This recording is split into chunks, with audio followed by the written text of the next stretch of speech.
और खबर 9 बजे के साथ मैं हूं जया शर्मा। शुरुआत करते हैं इस बुलेटिन की। सबसे पहले बात अमरवाड़ा के रण की ही करेंगे। अमरवाड़ा उपचुनाव के लिए इस वक्त वोटिंग चल रही है। कांग्रेस प्रत्याशी धीरन शाह ने भी अपने वोट को कास्ट कर दिया है। गृहग्राम आंचलकुंड पहुंचकर उन्होंने मतदान किया। बता दें आपको कि सुबह 7 बजे से वोट डाले जा रहे हैं। शाम 6 बजे तक वोटिंग होगी। 13 जुलाई को अमरवाड़ा की तस्वीर साफ हो जाएगी। बीजेपी कांग्रेस के बीच हालांकि यहां कड़ी टक्कर दिखाई दे रही है, लेकिन दूसरी तरफ गोंडवाना गणतंत्र पार्टी के प्रत्याशी के भी मैदान में उतरने से त्रिकोणीय मुकाबला अब नजर आ रहा है। लेकिन बड़ी खबर एक बार फिर से आपको बता दें कि सुबह 7 बजे से इस सीट पर वोट डाले जा रहे हैं। शाम 6 बजे तक मतदान होगा। कुल मिलाकर 9 प्रत्याशी मैदान में है, लेकिन मुख्य मुकाबला बीजेपी और कांग्रेस के बीच ही नजर आ रहा है। बीजेपी से कमलेश शाह और कांग्रेस से धीरन शाह मैदान में है। गोंडवाना गणतंत्र पार्टी के देवरावन भलावी के बीच भी यहां मुकाबला देखा जा रहा है। तो कांग्रेस प्रत्याशी धीरन शाह ने अपना वोट कास्ट कर दिया है। गृहग्राम आंचलकुंड पहुंचकर आंचलकुंड जो आदिवासियों की आस्था का प्रमुख केंद्र है, और इस अमरवाड़ा को जीतने के लिए कांग्रेस की ओर से यही दांव चला गया है। आदिवासियों से जुड़ा हुआ एक बड़ा चेहरा, जहां बीजेपी की ओर से प्रत्याशी है कमलेश शाह, लेकिन दूसरी तरफ कांग्रेस ने उस चेहरे पर दाव खेला है जो आदिवासियों की आस्था का प्रमुख केंद्र है आंचलकुंड, और यही से जुड़ा हुआ शख्स धीरन शाह जो पार्टी की ओर से प्रत्याशी बनाए गए हैं। तो महत्वपूर्ण है, आपको एक बार फिर से बता दें कि अमरवाड़ा में उपचुनाव होना है। बीजेपी की ओर से कमलेश शाह जो लगातार कांग्रेस के टिकट से पिछले 3 बार से विधायक चुनकर आते रहे हैं, लेकिन क्योंकि उन्होंने पार्टी से इस्तीफा दिया, उन्होंने बीजेपी को ज्वाइन कर लिया कांग्रेस छोड़कर लोकसभा चुनाव से ठीक पहले, जिसके चलते ये सीट खाली हुई है और अब इस सीट पर उपचुनाव हो रहा है।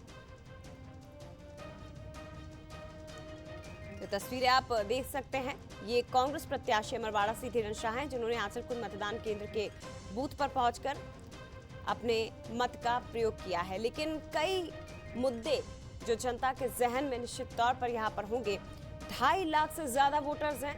कुल 332 मतदान केंद्र यहां बनाए गए हैं। एक तरफ मुख्यमंत्री डॉक्टर मोहन यादव ने कमान संभाल कर रखी, तो दूसरी तरफ कांग्रेस की ओर से कमलनाथ यहां फिर से रण में उतरे हुए नजर आए। महाकौशल ब्यूरो हेड निशान बिसेन जी हमारे साथ यहां से लाइव जुड़ गए हैं। सीधे उनका रुख करते हैं। निशान जी, करीब करीब 9 बज चुके हैं। मतदान प्रतिशत भी बताइएगा, और दूसरी तरफ हमने तस्वीरें भी अपने दर्शकों को दिखाई कि कांग्रेस प्रत्याशी की ओर से भी अपने वोट को कास्ट कर दिया गया है। लेकिन अगर बात यहाँ के मुद्दों की जाए तो क्या मतदाताओं के जहन में चल रहा है? क्या वाकई में मतदाता ऐसा सोच रहा है कि कांग्रेस के एक प्रत्याशी जो दल बदल कर लेते हैं, कांग्रेस के विधायक दल बदल कर लेते हैं और उसके बाद इस सीट पर फिर से उपचुनाव हो रहा है, क्या ये जहन में है मतदाता के, या यहाँ पर जो विकास की बातें हो रही हैं उसे ही लेकर इस बार फिर से मतदाता वोट डालने जा रहे हैं? मतदाताओं के मन में क्या है? जी बिल्कुल, इस वक्त मैं अमरवाड़ा के पिंक पोलिंग बूथ पर मौजूद हूँ। आप देख सकते हैं बहुत बेहतरीन तरीके से सजाया गया है। कोशिश यही है कि बेहतरीन संख्या में मतदाता बाहर आएँ, एक बेहतर वोटर्स टर्नआउट यहाँ पर निकलकर सामने आए, इसके लिए एक कोशिश की गई है। पिंक पोलिंग बूथ है और आप देख सकते हैं बहुत खूबसूरती से इसे सजाया गया है। अमरवाड़ा आदिवासी बाहुल्य क्षेत्र है, इसके अपने मुद्दे हैं। विकास की मुख्य धारा से जुड़ना इस अंचल के लिए चुनौतीपूर्ण है। संसाधनों से भरपूर ये पूरा इलाका है, और हमेशा जब भी कोई इलेक्शन होता है तो यहाँ की जनता ये उम्मीद करती है कि जो जनप्रतिनिधि होगा वो बेहतर तरीके से उनके इश्यूज को रेज करेगा।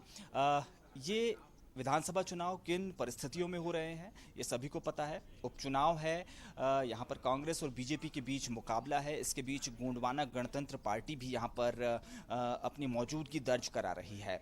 आज सबसे दिलचस्प बात ये देखनी होगी कि मतदाता कितनी संख्या में निकलकर सामने आता है। प्रत्याशियों में, राजनीतिक दलों में बहुत ज़बरदस्त उत्साह हम लोगों ने देखा, लेकिन वो उत्साह क्या मतदाताओं में भी है, ये हमें देखना होगा। सुबह से मैं जो महसूस कर पा रहा हूँ 9 बजे तक बहुत ज़्यादा भीड़ ऐसी कोई यहाँ पर दिखाई दी नहीं है। लोग पहुँच रहे हैं। आपने वोट डाल दिया है? बढ़िया रहा मतदान? मतदान बढ़िया रहा। मतदान अच्छा रहा।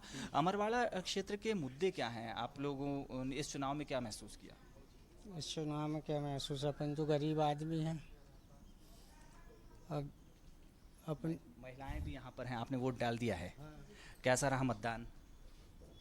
ठीक रहा। अच्छा रहा हाँ। जी। ये विधानसभा का चुनाव है, 6 महीने में आप दोबारा वोट डालने यहाँ पर पहुँची हैं, तो कैसा लगा? आपने काफ़ी यहाँ पर शोर शराबा भी सिलेक्शन में सुना, चाहे कांग्रेस हो, बीजेपी हो, बड़े बड़े नेता यहाँ पर पहुँचे, आप लोगों की क्या उम्मीदें रहती हैं?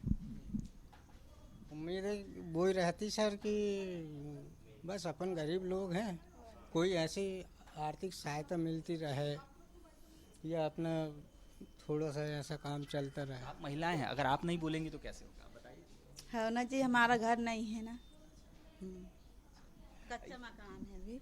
ये मतदाता हैं, इनकी छोटी छोटी अपेक्षाएं होती हैं, ये चाहते हैं कि इनके जीवन स्तर में सुधार आए और जिस विकास के जो पैरामीटर्स हैं वो भी इन्हें छूकर गुजरें ताकि इनके जीवन में भी बेहतरी आती रहे। जी। अगर मैं मतदाताओं की बात करूं तो आप देख सकते हैं काफ़ी बढ़िया सुरक्षा व्यवस्था यहाँ पर है, महिला पुलिस के जवान यहाँ पर तैनात हैं और कतार बहुत ज़्यादा नहीं है क्योंकि बिल्कुल मतदान बहुत निशांत जी, आप बने रहिएगा जिस बूथ पर आप खड़े हैं, पिंक